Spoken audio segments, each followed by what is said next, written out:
Assalamualaikum warahmatullahi wabarakatuh.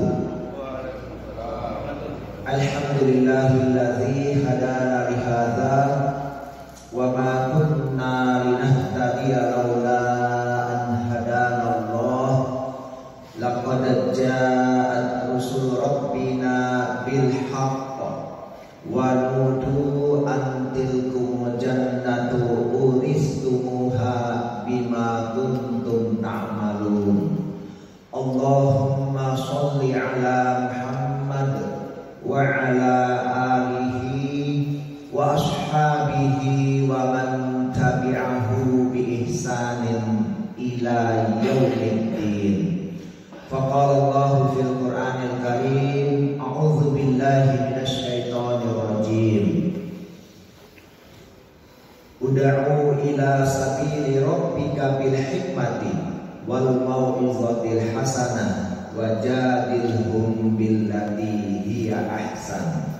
Dan serulah kepada jalan Tuhanmu dengan hikmah, dengan penuh kebijaksanaan, sesuai dengan sunnah dan Al-Quran dan sunnah. Dan berilah nasihat yang baik, dan berdialoglah dengan mereka dengan yang terbaik. Nah, dalam ayat ini di surah An-Nahl, Allah Subhanahu wa taala menyuruh kita untuk berdakwah. Ud'u ila sabili rabbik. Serulah, ajaklah kepada jalan Tuhanmu. Apa itu jalan Tuhanmu? Adalah menyembah Allah. Shiratal mustaqim, jalan yang lurus. Bil hikmah, dengan hikmah. Hikmah ini lebih bermakna kepada Al-Quran. Ya, hikmah kebijaksanaan dari Allah Subhanahu wa taala, wal mau'izatil hasanah, dan juga nasihat yang baik. Nasihat yang baik, dan kita semua adalah hendaknya senantiasa membawakan nasihat ini. Ya. Wajadilhum billati hiya ahsan, dan berdialoglah ya kepada mereka billati hiya ahsan. Di sini menggunakan kata ahsan. Apa bedanya dengan hasanah? Kalau hasanah baik, kalau ahsan lebih baik lagi. Nah, kalau yang dua itu bil hikmah dengan mau'izatil hasanah, itu lebih ke dalam intern umat Islam. Kemudian wajadilhum billati hiya ahsan, itu lebih kepada di ekstern, di luar umat Islam. Jadi dakwah ini kepada seluruh umat manusia, ya, kepada seluruh umat manusia. Nah, kita lihat lagi di ayat yang lain, Allah Subhanahu wa taala berfirman, ya. Wa man ahsanu qawlan, dan siapakah yang lebih baik ucapannya, mimman da'a ilallah, daripada orang yang da'a, mengajak, memanggil, yang menyeru, ya, ilallah, kepada Allah. Kemudian wa amila sholihah, dan dia juga beramal soleh. Jadi ketika dakwah yang pertama itu, ketika kita mendakwakan itu, maka yang pertama mengenai kita adalah untuk diri kita. Wa amila sholihan, dan dia juga beramal soleh. Beramal soleh, melaksanakan apa yang disampaikan dalam dakwah ini. Waqala, dan kemudian dia menyatakan, ya, waqala innani minal muslimin, sesungguhnya aku termasuk orang yang muslim, orang yang berserah diri kepada Allah, orang yang melaksanakan ajaran-ajaran Islam. Itulah muslim.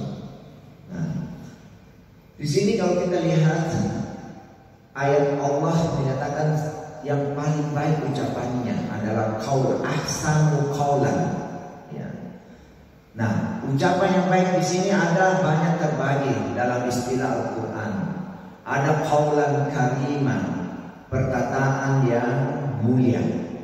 Ada qaulan ma'rufah, perkataan yang baik, ya ma'ruf, ya yang betul-betul baik, mengajak kepada kebaikan. Kemudian qaulan tsaqilan, perkataan yang berbobot, ya perkataan yang berbobot, qaulan tsaqilan. Kemudian qaulan sadida, perkataan yang mendalam, ya, perkataan yang mendalam, ya, dan didalami dari dalam hati. Nah, kemudian sampai kepada qaulan baligh, perkataan yang sampai, baligh. Kita tahu ada istilah mubaligh. Mubaligh itu orang yang menyampaikan, ya, menyampaikan. Yang tentunya menyampaikan dakwah ini harusnya dari hati ke hati, ya, mendalam semua, yang berbobot, yang tentu baik, ya.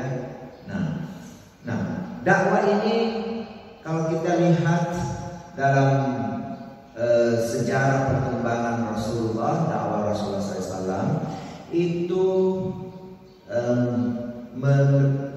menghadapi tantangan, ya, yang luar biasa ketika itu di Arab, ya, Jazirah Arab itu orang zaman jahiliyah, zaman yang kebodohan dalam artian bukan bodoh dari segi ilmu, ya, dari berdagang, dari teknologi dan lain sebagainya, bukan, tapi lebih karena bodohnya tidak menyembah yang Allah yang sesungguhnya yang berhak disembah.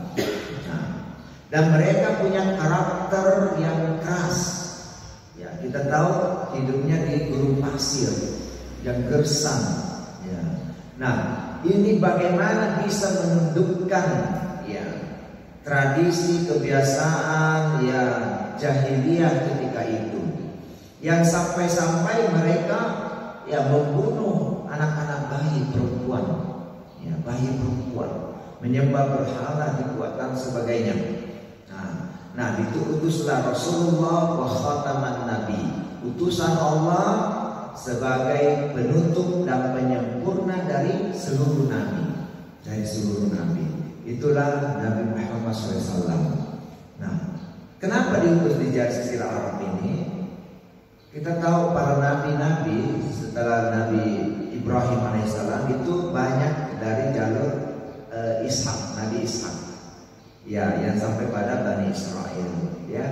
Nah, kemudian ternyata Allah mengembalikan dari jalur Nabi Ismail, yang ketika itu beliau sampai, ya, waktu masih remaja, ya, sampai mau dikurbankan, ya kan? Dan itu selalu kita peringati setiap tahun dengan Idul Kurban. Dan Allah memberi pelajaran yang luar biasa dari situ. Nah, ternyata dalam masa kenabian ini ditutup dengan dari Nabi Ismail, itulah Nabi Muhammad SAW, untuk mengembalikan ke Baitullah atau Mekah. Ya, waktu itu adalah namanya Bakkah. Bakkah itu artinya menangis, di mana tangisan Nabi Ismail yang waktu itu masih bayi, ya, yang ditinggalkan di wadi ghairi dzi zar'in 'inda baitikal mukarram. Ya, di lembah yang gersang, tidak ada tanam-tanaman di sisi rumah Tuhan, yaitu Ka'bah. Disitulah dikembalikan ke situ, diutus Nabi Muhammad SAW, dan ini yang terus dilaksanakan dalam setiap, ya, tahun ibadah haji, ya, kemudian ibadah kurban, ya, dengan dilanjutkan ibadah kurban. Nah, kita lihat apa yang dilakukan oleh Nabi SAW. Ini tentu senantiasa, ya, menjadi pedoman bagi kita dalam membina kehidupan kita di dunia ini. Nah, golongan manusia itu terbagi atas 3 golongan besar. Ya, sebagaimana imam yang kita dengar bacakan tadi di awal surah Al-Baqarah. Allah Subhanahu wa taala berfirman, "A'udzubillahi minasyaitonirrajim. Zalikal kitabu la raiba fi hudal lil muttaqin. Demikianlah kitab Al-Quran yang tidak ada keraguan di dalamnya, menjadi petunjuk bagi orang-orang yang bertakwa. Itu golongan pertama, adalah yang beriman, yang bertakwa kepada Allah, dan ini tidak meragukan Al-Quran. Nah, ini termasuk tetap didakwahi. Ya, itulah bil hikmah dengan Quran dan mau'izatul hasanah. Kemudian golongan kedua, innal ladzina kafaru sawa'un 'alaihim. Sesungguhnya orang-orang yang kafir itu sama saja atas mereka. A'anzartahum am lam tunzirhum la yu'minun. Apakah kamu beri peringatan kepada mereka atau tidak, mereka tetap tidak beriman. Kalau sudah kafir. Kafir itu artinya tertutup hatinya dari menerima kebenaran. Tapi kita tetap harus mendakwahi mereka, karena ada ayat tadi, ya, wajadilhum billati hiya ahsan. Ya, berdialoglah, berdiskusilah kepada mereka dengan yang terbaik, tidak emosional, ya, tidak emosional. Nah, ini tetap harus dakwah jalan. Kemudian kepada golongan yang ketiga adalah wa minan nasi may yaqulu amanna billahi wa bil yaumil akhir. Dan di antara manusia ada yang menyatakan kami beriman, amanna billah, kami beriman kepada Allah, wa bil yaumil akhir, dan juga kepada hari akhirat. Tapi apa jawab Allah? Wa ma hum bimu'minin, dan tidaklah mereka termasuk orang-orang yang beriman, tidak diakui keimanannya. Inilah golongan munafik. Ya, munafik. Jadi ada 3 golongan: iman, kafir, kemudian munafik. Nah, bagaimana dakwah kepada munafik ini? Tetap kita sampaikan. Ya, tetap sampaikan, berikan contoh yang baik. Ya, dan ya mudah-mudahan Allah menghilangkan kemunafikannya itu. Ya, dengan tentu dapat hidayah yang sebenarnya yang Allah berikan kepadanya. Nah, kita lihat dalam dakwah ini Allah menginginkan kepada kita, ya ayyuhalladzina amanu taqullah. Ya.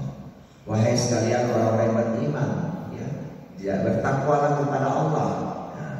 Di ayat selanjutnya itu Allah menyatakan wal takum minkum ummatun, dan hendaklah menjadi, ada dan menjadi, minkum di antara kalian, ummatun, satu golongan umat. Umat di sini berarti bukan sendiri. Jadi dia harus ada kebersamaan, terorganisir umat yang dakwah. Yad'una ilal khair. Yang pertama, mengajak, senantiasa mengajak. Di sini menggunakan kata yad'una, fi'il mudhari, kata kerja yang sedang berlangsung dan hingga akan datang. Jadi terus menerus. Ilal khair, kepada kebaikan. Kemudian wa ya'muruna bil ma'ruf, dan senantiasa mencegah atau melarang daripada wa ya'muruna bil ma'ruf, dan senantiasa menyuruh.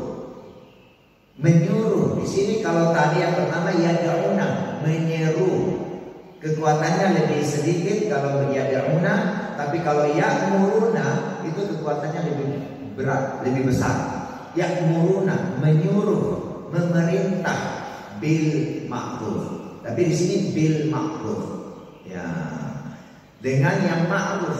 Ma'ruf dari kata arafah, ya'rifu ma'rufan, sesuatu yang diketahui, yang sudah dilaksanakan, kebaikan yang melekat pada dirinya. Contohnya itu sholat misalnya.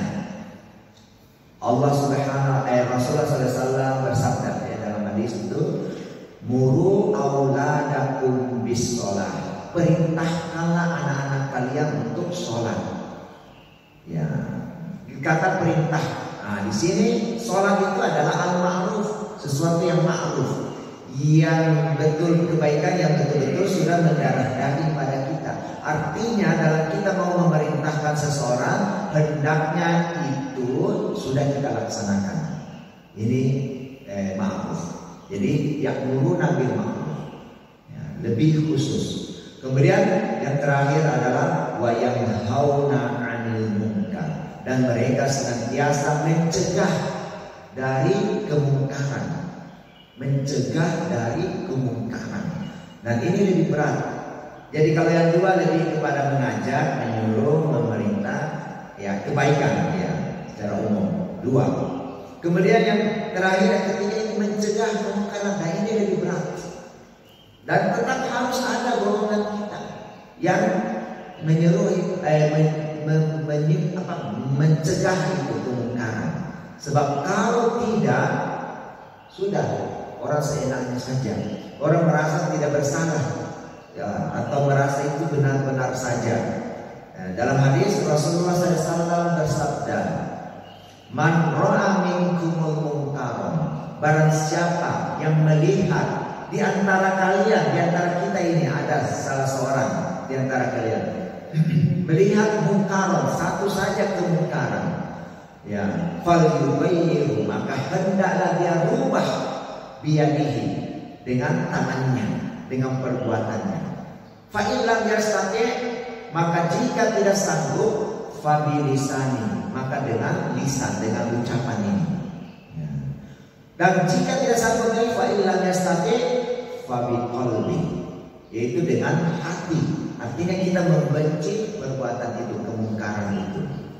Ya. Ya. Membenci, tapi juga jangan di situ terus. Artinya misalnya kalau ada orang minum minuman keras, ya, minum minuman keras, kita tidak bisa membuang minuman kerasnya itu, tidak bisa. Terus tidak bisa juga kita nasihati, jangan minum minuman keras, nanti kita mabuk, nanti mabuk itu ya hilang akalnya, bisa saja melakukan kejahatan yang tidak disadari dan seterusnya. Kemudian tidak mampu itu, maka dengan hati, artinya kita membenci perbuatan itu, tidak suka, dan harus kita tinggalkan. Jangan tetap di situ, karena kita bisa terkena imbasnya. Artinya jangan menemani pelaku maksiat itu, jangan menemani. Bisa juga kita ditangkap polisi, ya. Nah, jadi dengan hati kita benci itu dan tinggalkan, ya, sambil mungkin kita boleh doakan supaya dia dapat hidayah, ya. Tapi apa kata Rasulullah SAW? Wadzalika, itu dengan hati itu adhaful iman, adalah selemah-lemah iman. Nah sekarang di mana posisi dakwah kita? Ya, apakah kita sampai bisa mencegah dengan tangan selagi ya tanda tangan kita berfungsi, ya, kita bisa mengayomi, ya, mengarahkan, ya, yang dibawa, yang pimpinan kita, atau tidak. Kita bisa dakwahkan, tetap sampaikan, qulil haqqa walau kana murra, katakan, nyatakan kebenaran sekalipun itu pahit, ya, sampaikan, ya. Atau kita hanya dalam hati, lihat itu kemungkaran, itu tidak bisa berbuat. Ini kalau ini terjadi, berarti kondisi umat kita ini umat, ya, itu dalam keadaan lemah. Wadzalika adhaful iman, selemah-lemahnya iman, kata Rasulullah. Nah, mudah-mudahan kita bisa tingkatkan ini dengan dakwah kita giatkan, ya, khususnya alhamdulillah di Masjid Al-Muflisin ini, di mana-mana, ya, mari kita senantiasa untuk mengembangkan dakwah ini, tentu juga sambil pengamalannya. Ini yang paling penting. Demikianlah apa yang saya sampaikan. Hadanallahu wa iyyakum. Wassalamualaikum